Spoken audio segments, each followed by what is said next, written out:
பத்திரிகை நண்பர்களே, குறிப்பாக மேடையில் எங்களுக்கு பின்னிருக்கையில் அமர்ந்திருக்கக்கூடிய யாருக்காக பணி செய்ய வேண்டும் என்ற அரசியல் கட்சி இருக்கிறது, யாருடைய வாழ்க்கைக்கு ஒரு மாற்றம் கொடுக்க வேண்டும் என்று விரும்புகின்றோமோ நம்முடைய நண்பர்கள் மேடையின் மீது அமர்ந்திருக்கின்றார்கள்.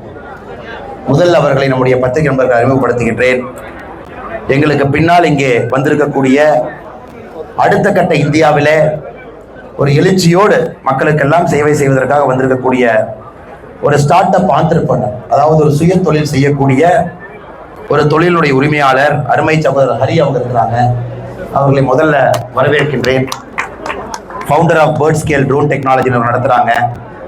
கௌரி சங்கர் ஐயா நாட்டுக்காக விமானப்படையில வேலை பார்த்தாங்க, எக்ஸ் ஏர்ஃபோர்ஸ் ஐயா கௌரி சங்கர் அவர்களை வரவேற்கின்றோம் இந்த மேனிஃபெஸ்டோ நிகழ்வுக்கு. சாதனா 2ஆம் ஆண்டு சிஏ ஸ்டூடெண்ட். ஸோ சாதனா அருமை சகோதரியை வரவேற்கின்றோம். ஓல்டேஜ் பர்சன் என்று சொல்வதை விட நம்முடைய சமுதாயத்தில் யாருக்கு அதிக முக்கியத்துவம் நாம் கொடுக்க வேண்டும், 60 ஆண்டுகளுக்கு மேல ஒருவர் சென்று விட்டால் சமுதாயத்தினுடைய பொறுப்புணர்வு என்பதற்காக நம்முடைய மேனிஃபெஸ்டோருக்கு இல்லத்தரசியாக இருக்கக்கூடிய அம்மா பெரிய நாயகி அம்மா அவர்களை வரவேற்கின்றோம் நம்ம மேனிஃபெஸ்டோ ரிலீஸ்க்கு. விவசாயியாக இருக்கக்கூடிய ஐயா சென்னியப்பன் ஐயா இருக்கிறாங்க, கரும்பத்தப்பட்டியை சார்ந்த விவசாயி ஐயாவை இந்த நிகழ்வுக்கு வரவேற்கின்றோம். அதே போல ஆட்டோ டிரைவர் அண்ணன் கிருஷ்ணமூர்த்தி அவர்கள் இருக்கிறாங்க, ஆட்டோ ஓட்டுநர், அவர்களை நம்முடைய மேனிஃபெஸ்டோ நிகழ்வுக்கு வரவேற்கின்றோம். மகளிர் சுய உதவி குழு, அதன் மூலமாக டெய்லரிங் அண்ட் ஸ்டிச்சிங், அதன் மூலமாக ஒரு அற்புதமான வாழ்க்கை தான் வாழ்வது மட்டுமல்ல நிறைய நபர்கள் உருவாக்கக்கூடிய அருமை அக்கா கண்மணி அவர்களை வரவேற்கின்றோம். அதே போல இந்த நியூ ஏஜ் எக்கானமியில கீக் ஒர்க்கரா இருக்கிறாங்க, நமக்காக கடுமையாக பணி செய்யக்கூடியவங்க, நிறைய நேரம் மறந்துடுறோம். ஸ்விக்கியிலிருந்து வந்திருக்கக்கூடிய அருமை சகோதரர் லோகேஷ் அவங்க வந்திருக்கிறாங்க, அவர்களையும் இந்த மேனிஃபெஸ்டோ நிகழ்வுக்கு வரவேற்கின்றோம். அதே போல ஃப்ளவர் ஷாப் வெண்டர், சாலையோரத்துல பூ வியாபாரம் செய்யக்கூடிய அண்ணன் ரவி அவர்கள் வந்திருக்கின்றார்கள், அவர்களையும் இந்த நிகழ்வுக்கு மகிழ்வோடு வரவேற்கின்றோம். அதே போல ஐடி ஒர்க்கர், இன்ஃபர்மேஷன் டெக்னாலஜி துறையிலே பணிபுரியக்கூடிய சகோதரர் அரவிந்த் அவங்க வந்திருக்கிறாங்க, அவரையும் வருகின்ற வரவேற்கின்றோம். அன்னி அவர்கள் பிஹெச்டி ஸ்டூடெண்ட், உமன் ரெப்ரசன்டேட்டிவ், அதாவது நாம் இன்னைக்கு மைனாரிட்டி கம்யூனிட்டின்னு சொல்றோம், அதில் எங்களுக்கு நம்பிக்கை இல்லை, அனைவரும் மெஜாரிட்டி கம்யூனிட்டி என்று நம்புகின்றோம். அதிலிருந்து வந்திருக்கூடிய அருமை சகோதரி அன்னி அவர்களுக்கு என்னுடைய சிறப்பு வணக்கத்தை தெரிவித்துக் கொள்கின்றோம். கோயம்புத்தூர் என்றால் எம்எஸ்எம்இ, அந்த எம்எஸ்எம்இயின் சார்பாக இங்கே வந்திருக்கக்கூடிய வாசுதேவன் அவர்களுக்கு வந்திருக்கிறாங்க. 34 ஆண்டுகளாக வேறு வேறு துறையில பணிபுரிந்து பெரிய அனுபவம் இருக்கக்கூடிய எம்எஸ்எம்இ துறையினுடைய பிரதிநிதியாக இருக்கக்கூடிய வாசுதேவன் அவர்கள். சுருக்கமாக சொல்ல வேண்டும் என்றால் இந்த 12 நபர்கள் சாட்சியாக நம்முடைய தேர்தல் வாக்குறுதியை வெளியிட்டிருக்கின்றோம். அக்கா வானதி ஸ்ரீனிவாசன் அவர்கள் நம்முடைய பாரதிய ஜனதா கட்சியுடைய மூத்த தலைவர், கோயம்புத்தூர் தெற்கு தொகுதியினுடைய சட்டமன்ற உறுப்பினர் அவர்கள், அவங்க தான் நம்முடைய மேனிஃபெஸ்டோ பிரதியை வெளியிடுறாங்க. நம்முடைய 12 நண்பர்கள் யார் வந்திருக்கின்றார்களோ அவர்கள் இந்த தேர்தல் வாக்குறுதியை பெற்றுக்கொள்ள இருக்கிறாங்க. அதே போல நம்முடைய மூத்த தலைவர்கள், விவசாய அணியினுடைய மாநில தலைவர் அண்ணன் ஜி.கே. நாகராஜன் அவங்க இருக்கிறாங்க. சமீபத்தில் நம்முடைய மக்கள் நீதி மையத்திலிருந்து இணைந்து பார் கல்விக் குழுமத்தினுடைய தலைவராக இருந்து நிறைய இளைஞர்களுக்கெல்லாம் வழிகாட்டியாக இருக்கக்கூடிய அக்கா அனுஷா அவங்க இருக்கிறாங்க, அவர்களுக்கும் நன்றி தெரிவித்து, அண்ணன் கல்யாண சுந்தரம் அண்ணன் நம்முடைய தேர்தல் அறிக்கை குழுவினுடைய கோயம்புத்தூர் பாராளுமன்றத்தினுடைய தலைவராக இருக்கிறாங்க, அவர்களுக்கு நன்றி தெரிவித்து, நம்முடைய கூட்டணி கட்சியிலிருந்து வந்திருக்கக்கூடிய சூலூர்லேருந்து செல்குமார் அண்ணன் எஸ்ஆர் அண்ணன் அவங்களுக்கும் நன்றி தெரிவித்துக் கொள்கின்றேன். அன்பு சகோதர சகோதரிகளே, சுருக்கமாக நம்முடைய தேர்தல் வாக்குறுதி ஒரு பேர்ட்ஸ் ஐ வியூ, ஒரு கழுகு பார்வையை போல வேகமாக உங்கள்கிட்ட முக்கியமான விஷயத்தை உங்கள் முன்னால் வைக்கின்றோம். நம்முடைய மேனிஃபெஸ்டோ பார்த்தீங்கன்னா நமது கனவு நமது கோவை, கோவைக்காக பாரதிய ஜனதா கட்சியினுடைய கனவு, வேட்பாளராக என் கனவு நமது கோவை, கோயம்புத்தூருக்கு வேட்பாளருக்கு இருக்கக்கூடிய கனவு, இரண்டையும் சேர்த்து மோடி கேரண்டியாக கொடுத்திருக்கின்றோம். இந்த தேர்தல் மேனிஃபெஸ்டோ அறிக்கையை பார்த்தீங்கன்னா நாம் சொல்லியிருப்பது 100 வாக்குறுதி 500 நாட்கள். 500 நாட்கள்ல கோவைக்கு 100 வாக்குறுதி தான் நம்முடைய மேனிஃபெஸ்டோனுடைய முக்கியமான இது. அதுல முக்கியமான 15 விஷயங்களை உங்களுக்கு நாங்கள் படித்து காட்டுகின்றோம். அதன் பிறகு பத்திரிகை நண்பர்களுக்கு ஒரு குறிப்பு கொடுத்துட்றோம், ஒரு காப்பி கொடுத்துட்றோம், அதை நீங்க பார்த்துக்கலாம். குறுக்கு போகாதீங்க, சைடில் போங்க, குறுக்கு போகாதீங்க, சைடில் பத்திரிகை நண்பர்கள் அதை நீங்க பார்த்துக்கலாம். இன்னைக்கு மிக முக்கியமாக முதல் நம்முடைய வாக்குறுதி, கோயம்புத்தூர் பாராளுமன்ற தொகுதிக்கு உட்பட்ட 6 சட்டமன்ற தொகுதிகளில் பாராளுமன்ற உறுப்பினர் அலுவலகம் திறக்கப்பட்டு அது மக்கள் குறைதீர்ப்பு மையமாக 6 சட்டமன்ற அலுவலகத்தில் தனித்தனியாக அது செயல்படும். கோவை விமான நிலையத்தை உலக தரத்திற்கு விரிவாக்கம் செய்து சர்வதேச விமான முனையமாக மேம்படுத்தப்படும். கோவை மெட்ரோ திட்டப்பணிகள் விரைந்து முடிக்கப்படும். தமிழகத்தில் 2வது Indian Institute of Management IIM கோவையிலே நிறுவுவதற்கான எல்லா முயற்சி எடுப்போம். விவசாயிகளுடைய நீண்ட நாள் கோரிக்கையான ஆனைமலை நல்லாறு திட்டத்தை செயல்படுத்துவோம். கோவையினுடைய ஜீவ நதியாக இருக்கும் நொய்யல் நதி மற்றும் அதன் கிளை நதியான கௌஷிகா நதிகளை மீட்டெடுத்து கோவையினுடைய நீர்வளத்தை மேம்படுத்துவோம்.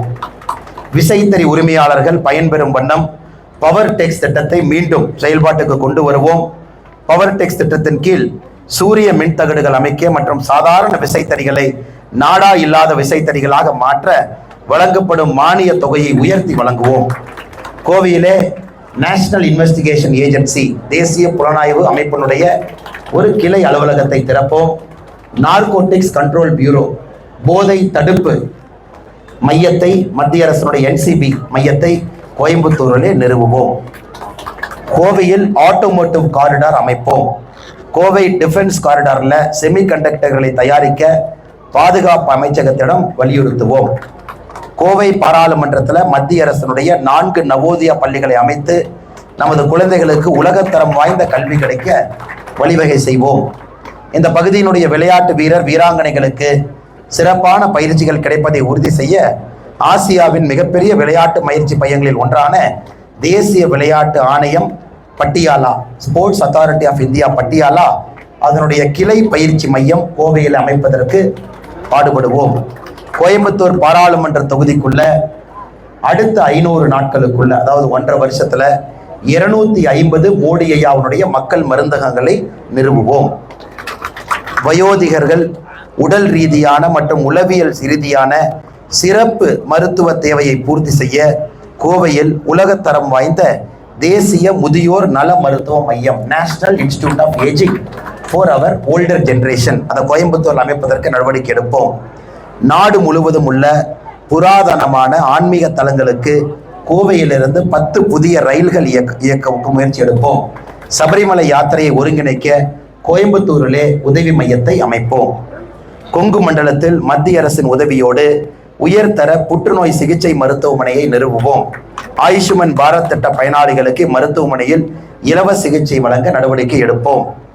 கர்மவீரர் காமராஜர் அவர்கள் நினைவாக அரசு மற்றும் தனியார் பங்களிப்போடு கோவை மாநகரில் 3 ஃபுட் பேங்கை அமைப்போம். அதாவது எந்த நேரமும் எப்ப வேண்டுமானாலும் யாருக்கு வேண்டுமானாலும் உணவு கொடுப்பதற்காக தனியாரோடு கைகோர்த்து 3 கர்மவீரர் காமராஜர் ஐயாவுடைய பேர்ல 3 ஃபுட் பேங்க் கோயம்புத்தூர் மாநகரில் உருவாக்கப்படும். கடந்த 10 ஆண்டுகள்ல கோவை பாராளுமன்ற தொகுதிக்கு மத்திய அரசு வழங்கிய அனைத்து நலத்திட்டங்கள் மற்றும் கோவைக்கு ஸ்மார்ட் சிட்டி திட்டத்தின் கீழ் வழங்கப்பட்ட நிதியை சிறப்பு தணிக்கைக்கு உட்படுத்துவோம். இந்த தணிக்கையில் கண்டறியப்படும் முறைகேடுகளின் மீதும் அதற்கு காரணமானவர்கள் மீதும் கடுமையான நடவடிக்கை எடுக்க பாரதிய ஜனதா கட்சி தேசிய ஜனநாயக கூட்டணி சட்டமன்ற வேட்பாளராக வலியுறுத்துவோம். கோயம்புத்தூர் மட்டுமல்ல, தமிழகத்தில் மிக முக்கியமான பல விஷயங்கள் இன்னைக்கு கோயம்புத்தூர் இருக்குதுங்க ஐயா. இன்னைக்கு 15 விஷயங்கள் உங்கள் முன்னாடி வைத்திருக்கின்றோம். இன்னைக்கு இது போன்ற எல்லா முக்கியமான பிரச்சனைகளும் கூட நம்முடைய தேர்தல் அறிக்கையில நாம் குறிப்பிட்டு காட்டியிருக்கின்றோம். அதுவும் தனித்தனியாக 6 சட்டமன்ற தொகுதிக்கு தனித்தனியான தேர்தல் வாக்குறுதி, ஒட்டுமொத்தமாக கோயம்புத்தூர் பாராளுமன்ற தொகுதிக்கு தேர்தல் வாக்குறுதி. நம்முடைய நோக்கம் பாராளுமன்ற உறுப்பினராக மக்கள் ஆசீர்வாதத்தை கொடுக்கும் பொழுது பாரதிய ஜனதா கட்சி தேசிய ஜனநாயக கூட்டணி உங்கள் அன்பு தம்பி அண்ணாமலை 5 ஆண்டுகள் முடியும் பொழுது கோவை மாநகரம் இன்டர்நேஷனல் மேப்ல கோவை மாநகரம் இருக்கும். அதற்கான எல்லா முயற்சியும் எடுத்து இன்னைக்கு இருக்கக்கூடிய பிரச்சனைக்கான தீர்வு, நாளைக்கு வரப்போகின்ற பிரச்சனைகளை இப்பொழுதே ஆராய்ந்து அதற்குமான தீர்வு நம்முடைய தேர்தல் அறிக்கையில் இருக்கு. இது 100 வாக்குறுதி 500 நாள், இதுதான் நம்முடைய இலக்கு. போர்க்கால அடிப்படையில் நாங்கள் செயல்படுவோம். அதனால் இங்கு வந்திருக்கக்கூடிய எல்லா பத்திரிகை நண்பர்களுக்கும், குறிப்பாக 12 அற்புதமான நண்பர்கள் வந்திருக்கின்றார்கள், நன்றி தெரிவித்து அக்கா வானதி ஸ்ரீனிவாசன் அவர்கள் இந்த வாக்குறுதியை கொடுக்க, நம்முடைய 12 நண்பர்கள் மேடையின் மீது இருப்பவர்களும் நம்முடைய வேறு பாரதிய ஜனதா கட்சியினுடைய தலைவர்களும் கூட்டணி கட்சி தலைவர்களும் இந்த வாக்குறுதி அவர்களோடு இணைந்து பெற்றுக்கொள்வார்கள். இந்த வாக்குறுதியினுடைய சாட்சி அவங்க தான். நம்முடைய 12 நண்பர்கள் யார் வந்திருக்கிறாங்க, 100 வாக்குறுதியும் அவர்களை மையப்படுத்தி தான் மக்கள் மன்றத்திலே வைக்கின்றோம். வந்திருக்கக்கூடிய 12 நம்முடைய வேறு வேறு பொறுப்பிலிருந்து வந்திருக்கக்கூடிய சமுதாயத்திலிருந்து வந்திருக்கக்கூடிய தலைவர்களுக்கும் தாய்மார்களுக்கும் சகோதரிகளுக்கும் நன்றி தெரிவித்து, எலெக்ஷன் கமிஷனுடைய எலெக்ஷனுக்கு வரக்கூடிய கைட்லைன்ஸ் ஹேண்ட்புக் ஃபார் கேண்டிடேட்ஸ் அதை பார்த்தீங்கன்னா 7.5.1 ரூல் என்ன சொல்லுதுன்னா, ஒரு கேண்டிடேட் வந்து முறையாக அனுமதி பெற வேண்டும், அப்ளிகேஷன் டைமுக்கு கொடுக்கணும், லவுட் ஸ்பீக்கர் பயன்படுத்துகிற மாதிரி இருந்தால் அப்ளிகேஷன் கொடுத்து அது தனி பர்மிஷன் வாங்கணும். 7.5.2 ஒரு பப்ளிக் அட்ரஸ் சிஸ்டமோ லவுட் ஸ்பீக்கரோ நைட்டு 10 மணிலிருந்து 6 மணி வரைக்கும் பயன்படுத்தக்கூடாது. 7.5.3 கடைசிக்கு 2 நாட்கள் பயன்படுத்தக்கூடாது, 48 மணி நேரம். 10 மணிக்கு மேலே ஒரு கேண்டிடேட் மக்களை சந்திக்க கூடாதுன்னு எங்கேயுமே கிடையாது, எலெக்ஷன் கமிஷனுடைய கைட்லைனோ. ஏன்னா இன்வேரியபிளி இத்தனை நாளாக நம்ம பிரச்சாரம் முடியறக்கே நைட்டு 12, 1 மணி 1:30 ஆயிருக்கு. ஏன்னா நீங்கள் போட்டிருக்கக்கூடிய டைம் ஒரு இடத்துல லேட் ஆகுது, சரியான நேரத்துக்கு அந்த இடத்துக்கு போக முடியலனா 10 மணிக்கு மேலே மைக் ஆஃப் பண்ணிவிட்டு நீங்கள் எல்லாரையும் சந்தித்து கை குலுக்கிட்டு ஒரு வணக்கம்னாச்சு சொல்லிட்டு வரீங்கன்னா மக்கள் அங்கே காத்திருக்கின்றார்கள் 3 மணி நேரம் 4 மணி நேரம். இன்னைக்கு திராவிட முன்னேற்ற கழகத்துக்கு கூட்டமே வரல, யாருமே இல்லை, 4 பேர் இருக்காங்க, அவங்களுக்கு கிளம்பிடுறாங்க. அதுக்கு நாங்கள் என்ன செய்ய முடியுங்க? பாரதிய ஜனதா கட்சி, தேசிய ஜனநாயக கூட்டணி எங்களுக்கு பொதுமக்கள் வந்து ஆர்வமாக நிற்கிறாங்க. அரசியல் மாற்றம் வேண்டும் என்று நிற்கின்றார்கள். நரேந்திர மோடி அவர்கள் 3வது முறையாக இருக்கணும்னு நினைக்கிறாங்க. அப்போ கடைசி 3-4 பாயிண்ட் எப்பவுமே டிலே ஆகுது. இந்த எதுவும் புது பாயிண்ட் எங்கேயுமே போலிங்க. நாங்கள் 10 மணிக்கு அப்புறம் மக்களை சந்தித்து ஒரு வணக்கம் சொல்லிவிட்டு, அம்மா 10 மணிக்குள்ளே வர முடியல, பேச முடியல, 10 மணிக்கு மேலே பேசக்கூடாது, அதனால் மன்னிச்சுக்குங்க, அதை சொல்வதற்கு கூட ஏற்கனவே காவல்துறை அனுமதி கொடுத்த இடங்களுக்கு தான் நேற்று போயிருந்தோம். அங்கே காவல்துறையும் இருந்தாங்க. அதனால் பத்திரிகை நண்பர்கள் நீங்கள் போய் அந்த பகுதியில் ஆவாரம்பாளையம் உட்பட அந்த பகுதியில் போய் நீங்கள் கேட்டீங்கன்னா மக்களே சொல்வார்கள், நாங்கள் 4 மணி நேரமாக காத்திருந்தோம். ஒரு அரசியல் கட்சி ஒரு 10 மணி ஆச்சு நாங்கள் மக்கள்கிட்ட பேச மாட்டோம்னு அப்படியே போக முடியாது. 10 மணியிலிருந்து காலை 6 மணி வரை லவுட் ஸ்பீக்கர் பயன்படுத்துவதற்கு அனுமதி இல்லை. ஆனால் 10 மணிக்கு மேலே மக்களை சந்திப்பதை யாரும் தடுக்க போகிறது கிடையாது. ஏன்னா ஏற்கனவே இது 7.5.1ல் முறையாக அனுமதி பெற்ற ரூட், புதுசாக டீவியேட் ஆகலை, டைவர்ட் ஆகலை. ஆனால் இதை வந்து எல்லோரும் புரிந்து கொள்ள வேண்டும். செகண்டு, இந்தியா முழுவதுமே மோடி அவர்களும் நீங்கள் பார்த்துருக்கிறீங்க, பிரதமராக 10 மணி ஆன பிறகு மேடைக்கு போய் சாஷ்டாங்கமாக மக்கள் முன்னாடி விழுந்து இந்த மாதிரி 10 மணிக்குள்ளே வர முடியல, என்னை மன்னிச்சுக்கங்கன்னு மோடி அவர்களே மக்கள்கிட்ட மன்னிப்பு கேட்ட வரலாறையும் இந்த நாடு பார்த்துருக்கு. ஒரு அரசியல் தலைவர் எப்படி இருக்க வேண்டும்? ஏன்னா நம்மை தாண்டி லேட் ஆகுது. அண்ணன் எங்கள் ஊர் கோயிலுக்கு வாங்க, வீட்டுக்கு வந்து ஒரு டீ சாப்பிடுங்க, குழந்தைக்கு பேர் வைங்க, இறங்கி வாங்க, மாலை மரியாதை ஏற்றுக்குங்க, ஆராத்தி எடுக்கிறோம், வந்து நில்லுங்க. ஸோ மக்களுடைய அன்புனால லேட் ஆகுவது தேர்தல் பிரச்சாரத்தின் போது சகஜம்தான். ஆனால் இன்னைக்கு திராவிட முன்னேற்ற கழகத்தினுடைய இதுதான் ரொம்ப ஆச்சரியமா இருக்கு.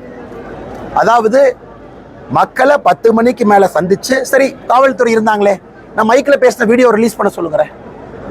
எல்லா இடத்துலையும் காவல்துறை இருந்தாங்க, எல்லா இடத்துலையும் ஸ்டாட்டிக் அப்சர்வர் இருந்தாங்க, எல்லா இடத்துலையும் எலெக்ஷன் கமிஷனுடைய வீடியோகிராஃபி டீம் இருந்தாங்க.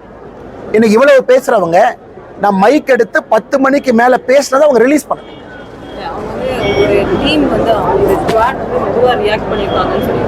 எந்த ஸ்குவாடு? செகண்ட் வந்து இந்த மாதிரி உங்களுடைய ஹென்ச்மேன் வந்து பிஜேபி ஹென்ச்மேன் அட்டாக்ட் அவர் கார்டுன்னு சொல்லி அவங்க அதான் டிஎம்கேயோட கம்ப்ளைண்ட் தான் நம்ம சொல்றோம். இது ஃபர்ஸ்ட் டைம். எப்பவுமே டிஎம்கே காரன் கையில கட்டை போட்டுக்கிட்டு 2 இங்கை ஊத்திக்கிட்டு போய் ஹாஸ்பிட்டல்ல படுப்பது சகஜம்தான். இதை 70 ஆண்டு காலமா பார்க்கிறோம், இது புதுசு கிடையாது. ஆனா இன்னைக்கு இங்க திராவிட முன்னேற்ற கழகம் பிஜேபியை பார்த்து எந்த அளவுக்கு பயப்படுதுன்னா, திராவிட முன்னேற்ற கழகத்திற்கு கோயம்புத்தூர் பாராளுமன்ற தொகுதியில டெபாசிட் கிடைக்காது. ஏன்னா மக்களுடைய கோபம், மக்களுடைய எழுச்சி பாரதிய ஜனதா கட்சியின் பக்கம், தேசிய ஜனநாயக கூட்டணியின் பக்கம் எல்லா பக்கம் தெரியுது. சாதாரணமாக இருக்கக்கூடிய நம்முடைய சகோதரிகள் கை குழந்தையோடு வந்து 9:30 மணி 10 மணிக்கு வீட்டுக்கு வெளியே நின்று பார்த்துட்டு போறாங்க, என்ன பேசுறாங்கன்னு கேட்கணும். இவ்வளவு பெரிய எழுச்சி கோயம்புத்தூர் பாராளுமன்ற தொகுதியில் நடக்குது. இன்னைக்கு ஆளுங்கட்சி அவங்க, பவரெல்லாம் அவங்க பக்கம், காவல்துறை சப்போர்ட் எல்லாம் அவங்க பக்கம், அத்தனை காவல்துறை இருக்கு. யாராச்சும் வந்து பிஜேபி காரங்க எங்களை அடிச்சிட்டாங்கன்னு சொன்னாங்கன்னா நாமெல்லாம் காதுல என்ன பூ சுத்தி இருக்கோமா மேடம்? தமிழ்நாடு முழுவதுமே வன்முறையும் அட்டகாசமும் செய்வதற்கு ஒரு கட்சி பிறந்திருக்குன்னா அது திராவிட முன்னேற்ற கழகம். அதனால இன்னைக்கு அவ்வளவு பேர் இருந்தாங்க, கேமராமேன் இருந்தாங்க, ஸ்டாட்டிக் இருந்தாங்க. அவங்க யாருக்கிட்டையும் வீடியோ இல்லையா? நேற்று இரவு என் பிஜேபிக்கும் போய் 4 பேர்த்து அட்மிட் பண்ணிட்டு எங்களை அடித்தாங்க சொல்ல தெரியாதா? அதனால நம்ம ஒரு விஷயத்தை புரிந்து கொள்ள வேண்டும். கைகலப்பு அங்க வந்திருக்குன்னா திராவிட முன்னேற்ற கழகத்தினுடைய தொண்டர்கள் பாரதிய ஜனதா கட்சியினுடைய தொண்டர்களை தள்ளி இருக்காங்க. இதுதான் ஆரம்பிச்சதே அவங்க தான். எங்க தொண்டர்கள் யாரையும் தாக்கவில்லை. அதன் பிறகு திமுக தொண்டர்களே போய் ஹாஸ்பிட்டல்ல படுத்துக்கிட்டு இன்னைக்கு காலையில கம்ப்ளைண்ட் கொடுத்துருக்காங்க. ஏன்? திமுக கோட்டை இங்க மக்களே வரமாட்டாங்க அப்படின்னு நினைச்சதெல்லாம் உடைத்து இன்னைக்கு சாதாரணமான மக்கள் ரோடுக்கு வந்து நின்று இந்த அரசியல் புரட்சியை நடத்த வேண்டும் என்று கோயம்புத்தூர் பாராளுமன்றத்தில் நிற்கிறாங்க. ஸோ நான் கேட்குற ஒரு வீடியோ இல்லை. 10 மணிக்கு மேலே அண்ணாமலை பிரச்சாரம் பண்ணார். அண்ணாமலை பிரச்சாரம் பண்ண வீடியோ எங்க?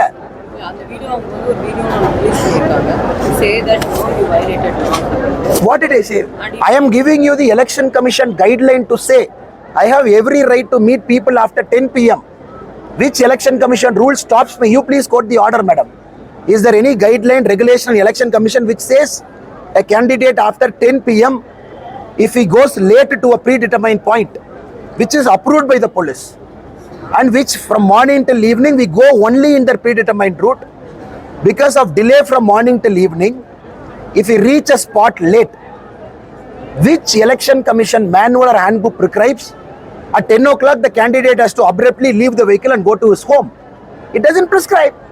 I am well within the rules and regulations prescribed by the Election Commission, because in a predetermined route you are going and saying sorry to the people, sorry I can't come before 10 o'clock. You are giving your apology to them, you are coming back. Now my question to the police and others is they have to show a video where I have sought vote for myself or for the Lotus. That will be a violation. That they have to show.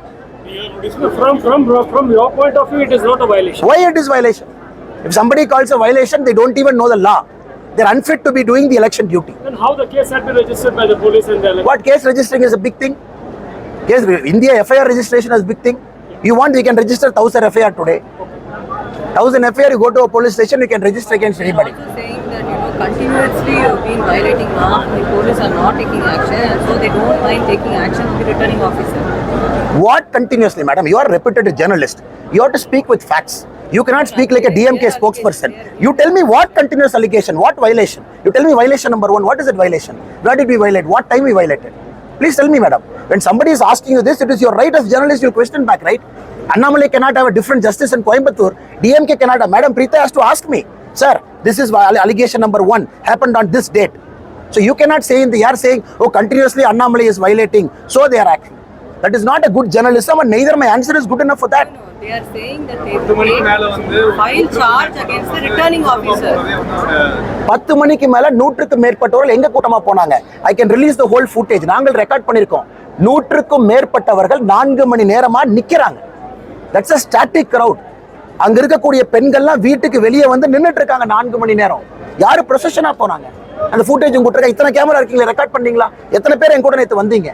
எங்கேயாச்சும் ஒரு இடத்துல எங்கூட கூட்டமா வந்தாங்களா? அந்த பாயிண்ட்ல இருக்கிற கூட்டம் தன்னெழுச்சியாக மாற்றத்திற்காக மக்கள் வந்து நிக்கிறாங்க. இது முதல்லயே அப்ரூவ் பண்ண ரூட், காவல்துறை பர்மிஷன் கொடுத்த ரூட். சில பல காரணங்களுக்காக நாங்க லேட்டா அங்க போயிருக்கிறோம். டிராபிக் ஜாமு, ஒரு இடத்துலயும் 10 நிமிஷம் எக்ஸ்ட்ரா ஆகுது, 5 நிமிஷம் ஆகுது, மக்களை சந்திக்கிறோம். கொடுக்கப்பட்ட ரூட்டுக்கு 10 மணிக்கு போனோடனே மைக் ஆஃப் பண்ணிடுறோம். ஏற்கனவே இருக்கிற மக்கள்கிட்ட மன்னிப்பு கேட்கிறோம், சாரிங்க 10 மணிக்கு வர முடியல, பகல்ல வந்து நான் பேசுறேன், தப்பா நினைச்சுக்காதீங்க. இது எந்த வயலேஷன் நீங்க சொல்லுங்க சார்? இது எந்த violation? So meeting the people is okay. That doing campaigning after 10 o'clock. Sir, I'm talking in Tamil and English to you. I hope you understand Tamil and English. Am I talking in French and Latin to you? Am I talking in German to you? I've given you the Election Commission guidelines. Election Commission, anywhere it says after 10 o'clock the candidate has to keep his mouth shut. It only talks about loudspeaker from 10 o'clock to 6 p.m. 10 a.m. to 6 a.m. is only what it talks. I am telling you in beautiful Tamil and English. I am well within my right to switch off my microphone at 10. Well within my right to complete the yatra route for the day, which is pre-approved by the police, and meet the public who has already gathered there waiting for me. Okay, I'll go for the second thing now. Let us imagine I'm not going there. At 10 o'clock I say bye-bye, time is up, I'm going back home. What is the guarantee people will not create a law and order there? Of course they'll create. They're waiting for 4 hours. They will say the candidate doesn't even have the basic decency to come and meet me. In a democracy, this has to happen. For example, DMK, nobody comes to their pracharam. Am I responsible for it? If nobody comes, they take 10 pride crowd, they make 10 pride crowd to stay there. The candidate gives one speech, he moves to the next point. If that is their political model, how am I responsible for their model? I am responsible for our model only. GST குறித்து கேள்வி எழுப்பின ஒரு பெண்ணை ஆபாசமா பேசி தாக்கியிருக்காங்க. அந்த video viral ஆயிடுச்சு. அதை பத்தி எனக்கு தெரியாதுங்கண்ணா. இதே மாதிரி கோவை சிங்கானூர் பகுதி இதே மாதிரி மே 17 ஏற்றத்தார் வந்து பாஜக தாக்கப்பட்டதா ஒரு வீடியோ இருக்கு. அண்ணா உங்களுக்கு இதே வேலை என்ன? நீங்க அப்படியே மே 17 கிளம்பி வருவீங்க, டிஎம்கே பணம் கொடுத்து ஒருத்தனா கூட்டிட்டு வருவான், நீங்க அப்படியே வந்து ஆபாசமா பேசிட்டு இருப்பீங்க, எங்கால கை கட்டி அவங்க வந்து பார்த்துட்டு இருக்கணும். அதான் ஆசை உங்களுக்கு. அப்படியே காது நல்லா கேட்குவா கேளுப்பான்னு. வாக்குவாதம் வரத்தான் செய்யும், வாக்குவாதம் வரத்தான் செய்யும். நீங்க ஒரு கருத்து வச்சா அடுத்து இன்னொருத்தர் இன்னொரு கருத்து வைப்பாங்க. கருத்து பரிமாற்றம் என்பது ஜனநாயகத்துல எப்பொழுதும் இருக்கிறதா. நீங்க என்ன வேணாலும் பேசுவீங்க, கேட்டுட்டு போகணுமா? இன்னைக்கு தோல்வி பயத்துல திராவிட முன்னேற்ற கழகம் முதலா தமிழ்நாட்டில் அவர்கள் டெபாசிட் இழக்கக்கூடிய முதல் தொகுதி கோயம்புத்தூர். நீங்க கவுண்டிங் ஆரம்பிச்சு 3-4 ரவுண்ட்லேயே தெரிஞ்சிடும் அவங்க டெபாசிட் வாங்க மாட்டாங்க. அந்த அளவுக்கு மக்களுடைய கோபத்தில் ஆளாயிருக்காங்க. இன்னைக்கு வந்து என்ன சொல்றாங்க, இது குத்துறா, இவன் கொடைறான், எங்களுக்கு கூட்டம் வரல, அவங்களுக்கு கூட்டம் வருது, இதுக்கெல்லாம் எப்படி பதில் சொல்ல முடியல? டெக்னிக்கல் கேள்வி கேட்டீங்க, நான் எலெக்ஷன் கமிஷன் ஹேண்ட்புக் கூட பதில் சொல்றேன். 10 மணிக்கு மேல வேட்பாளர் வீதியில் இருக்கக்கூடாதுன்னு எந்த எலெக்ஷன் கமிஷன் கைட்லைன் சொல்லியிருக்கு? என்னன்னா 10 மணிக்கு மேல ஒளிபரப்பு இல்லாம ஏற்கனவே போட்டிருக்கக்கூடிய ரூட்ல எல்லாருக்கும் வணக்கம் சொல்லிட்டு போலாம். இது நான் மட்டும் இல்ல, தமிழ்நாடு முழுவதும் எந்த கேண்டிடேட்டும் 10 மணிக்கு பிரச்சாரத்தை முடிக்க முடியாது. எல்லா கேண்டிடேட்டும் போய் ஃபாலோ பண்ணுங்க. 2 பாயிண்ட் 3 பாயிண்ட் 10 மணிக்கு அப்புறம் இருக்கும், அங்க போய் பார்ப்போம். எல்லாருக்கும் ஒரு வணக்கம் சொல்லிட்டு போனோம். ஏன்னா ஏற்கனவே அது ப்ரீ டிட்டர்மைன்ட் அப்ரூவ்ட் ரூட். புதுசா ஒரு இடத்துக்கு போகக்கூடாது, புதுசா நாங்களா வண்டியை திருப்பி ஒரு இடத்துக்கு போகக்கூடாது. காவல்துறை அனுமதி கொடுத்து, சட்டத்தால் அனுமதி கொடுக்கப்பட்டு ரைட்டிங்ல இருக்கக்கூடிய இடத்துக்கு நீங்க மக்களை சந்தித்துட்டு வருவது எந்த விதத்திலும் தவறு கிடையாது. அங்கேயும் நான் பிரச்சாரம் பண்ணலீங்க. 10 மணிக்கு மேல எங்கேயும் பிரச்சாரம் பண்ணல.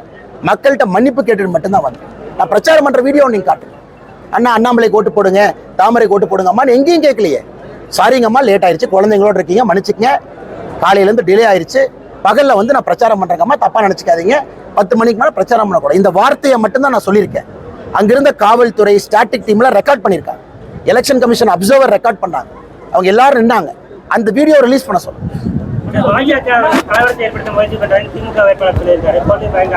தோல்வி பயத்தை திராவிட முன்னேற்ற கழகம் இன்னைக்கே ஒத்துக்கிட்டாங்க.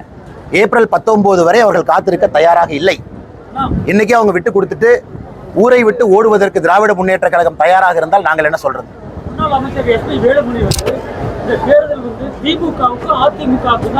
ஜூன் 4ஆம் தேதி இருக்கீங்களா? டிக்கெட் போடுங்க, வெளியே போறீங்களா?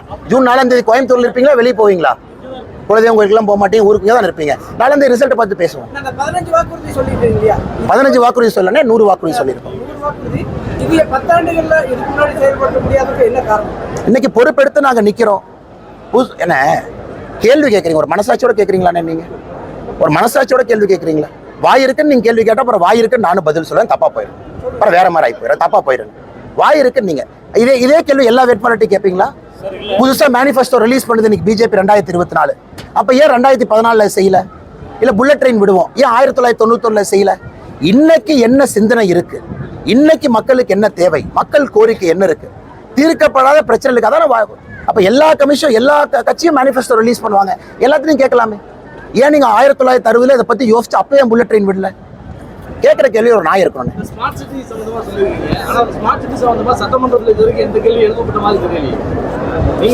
எழுப்புறப்ப எழுப்புவோம். நான் பேசியிருக்கேங்க ஸ்மார்ட் சிட்டியில, உங்களுக்கு எல்லாத்துக்கும் தெரியும். என்ன கேள்வி கேட்குறீங்களா? எத்தனை முறை நான் ஸ்மார்ட் சிட்டி பத்தி உங்ககிட்ட 100கணக்கான முறை பேசிட்டு இருக்கேன். சட்ட பேரவையில பேசியிருக்கேன். அது மாநில தலைவர் சொல்லியிருக்காரு.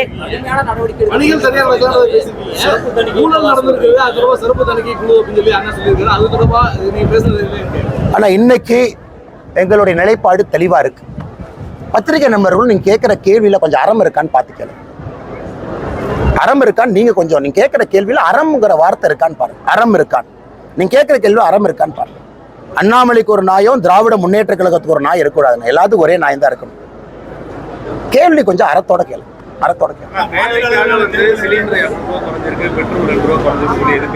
இல்லண்ணே 2 ரூபா குறைக்கலண்ணே. பெட்ரோல் டீசல் வந்து 10 ரூபா 7 ரூபா தீபாவளி அன்னைக்கு குறைச்ச போன வருஷம். அது நீங்க பாக்கலையா? சரி, நீ தேர்தல் வாக்குறுதியில திராவிட முன்னேற்ற கழகம் 5 ரூபா 4 ரூபா குறைப்புன்னு சொன்னாங்கல்ல, அதை பத்தி நீங்க கேள்வி கேட்டீங்களா இது வரைக்கும்? இல்ல இது வரைக்கும் நீங்க இல்ல சிலிண்டருக்கு 100 ரூபா குறைக்கிறேன்னு திமுக சொன்னாங்க, கேட்டீங்களா இது வரைக்கும்? நீங்க கேட்ட கேள்வி நான் பார்க்கணும். இல்ல நீங்க கேட்ட கேள்வி நான் பார்க்கணும். இந்த ஜேர்னலிஸ்ட் நேத்துல நம்ம சண்டை போட்டுருக்கோம்.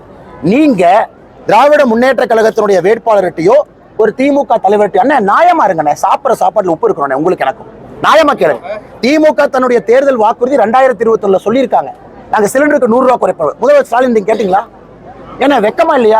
100 ரூபா குறைக்காம உங்களுக்கு சொல்ல ஸ்டாலின சொல்றேன், 100 ரூபா குறைக்காம வந்தீங்கன்னு கேட்கலையா? நீங்க கேட்டீங்களா? கேட்டீங்களா? கேட்டீங்களா? ஒரு நிமிஷம், நீங்க கேட்டீங்களா? கேட்டீங்களா? நீங்க கேட்டீங்களா? சொல்லுங்க என்ன சொல்லுங்க, கேட்டீங்களா? ஒரு நிமிஷம். நாங்க 2 ரூபா 3 ரூபான்னு சொல்லாதீங்க. பெட்ரோல் டீசல் விலையை 2 வருஷத்துல எவ்வளவு குறைச்சிருக்கோம் நீங்க பாருங்க. 2 வருஷத்துல எவ்வளவு குறைச்சிருக்கோம் நீங்க பாருங்க. 2 வருஷத்துல எவ்வளவு குறைச்சிருக்கோன்னு பாருங்க. அறத்தோட சொல்ல நீங்க தேர்தல் வாக்குறுதி தேர்தல் தேர்தல் வாக்குறுதி 2021 திமுக சொல்லியிருக்காங்க, நாங்க எல்பிஜி சிலிண்டருக்கு 100 ரூபா குறைப்போம், பெட்ரோல் டீசல் 5 ரூபா 4 ரூபா குறைப்போம் சொல்லியிருக்காங்க. குறைச்சாங்களா? இல்லை, நாங்க சொல்லாம குறைச்சிருக்கோம். அது நண்பர் சொல்ற 2 ரூபா கிடையாது. நண்பர் திரும்ப கேட்டுக்கணும்ல. ஆனா எலெக்ஷனுக்கு மட்டும் 2 ரூபா குறைக்கல. போன தீபாவளிக்கு 10 ரூபா 7 ரூபா குறைச்சாங்க, அதன் பிறகு 3 ரூபா குறைச்சாங்க, அதன் பிறகு 2 ரூபா குறைச்சிருக்காங்க. அது கேட்டிருந்தாலும் நல்ல ஜேர்னலிஸ்ட். இவர்கிட்ட கேள்வி எப்படி கேட்கிறாரு? அண்ணா எலெக்ஷன் மாதிரி 2 ரூபா குறைச்சு, எலெக்ஷன் மாதிரி யாருங்க 2 ரூபா குறைச்சா? 2 வருஷத்துல எத்தனை முறை பெட்ரோல் டீசல் குறைச்சிருக்கோம்? கேள்வியில அறம் இருக்கணும், கேள்வியில உண்மை இருக்கணும், கேள்வியில ஒரு நியாயம் இருக்கணும்.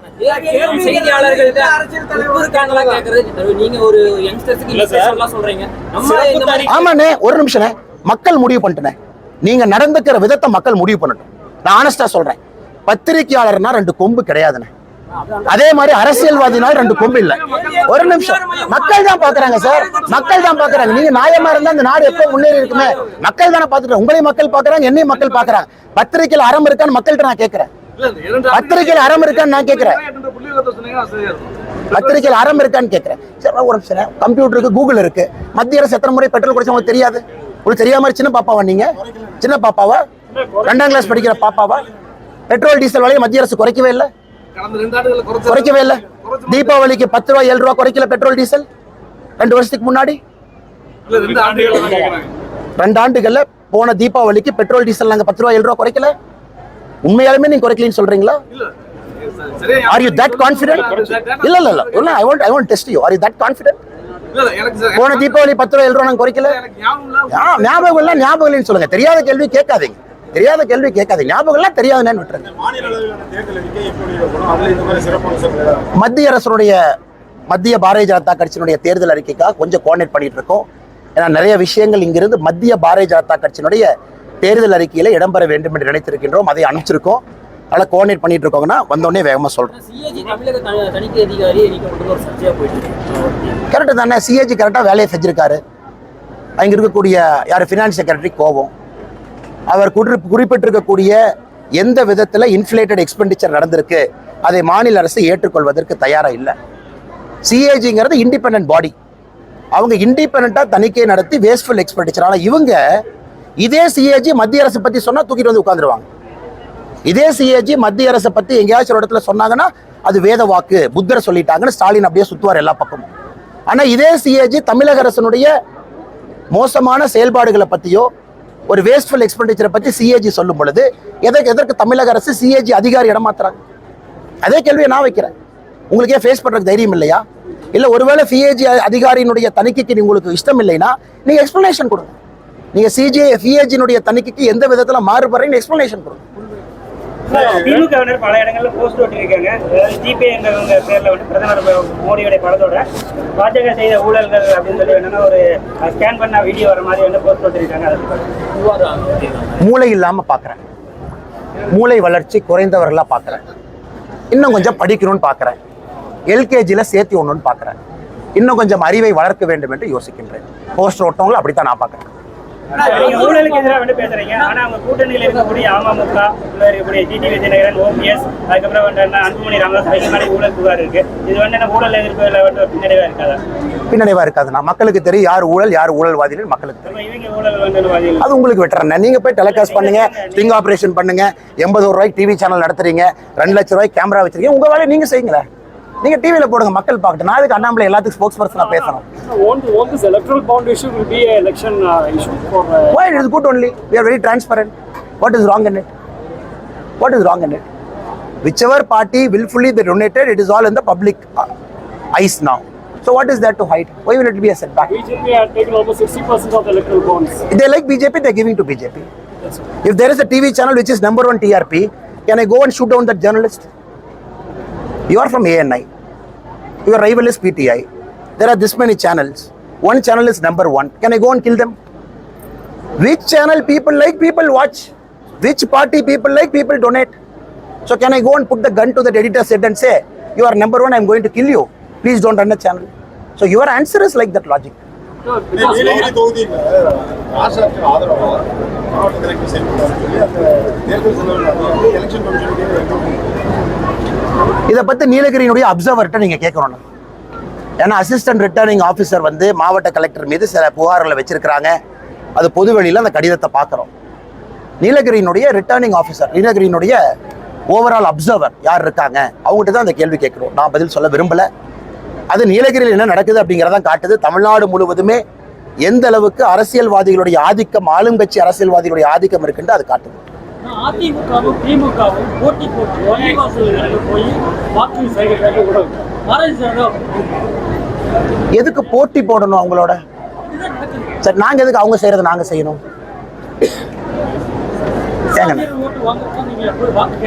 கேட்கிறோம். எதுக்கு போட்டி போட்டு கேட்கணும்? இல்ல, அவங்க போட்டி போடுறாங்களா, நாங்க எதுக்கு போட்டி போடணும்? நாங்க எப்படி வாக்கு கேட்கிறோமோ அந்த மாதிரி நாங்க கேட்கிறோம்.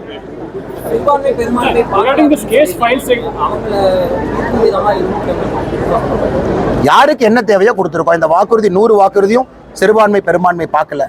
கோயம்புத்தூருக்கு மெட்ரோ ரயில் வருது, நீங்க எல்லாரும் சொல்லாம இந்து மட்டும்தான் ஏறலான்னு. மெட்ரோ ரயில் எல்லாத்துக்கும் தானே, பாலம் எல்லாத்துக்கும் தானே, தண்ணி எல்லாத்துக்கும் தானே. ஸோ வாக்குறுதி நீங்க பிரிச்சு பாக்குறீங்க. உங்களுக்கே அந்த கோவம். முஸ்லீம்ங்கிற வார்த்தை இல்ல, கிறிஸ்டியன்கிற வார்த்தை இல்ல, அப்ப மெட்ரோ ரயில்ல போர்டு வச்சிடலாமா நீங்க கேட்குறீங்க?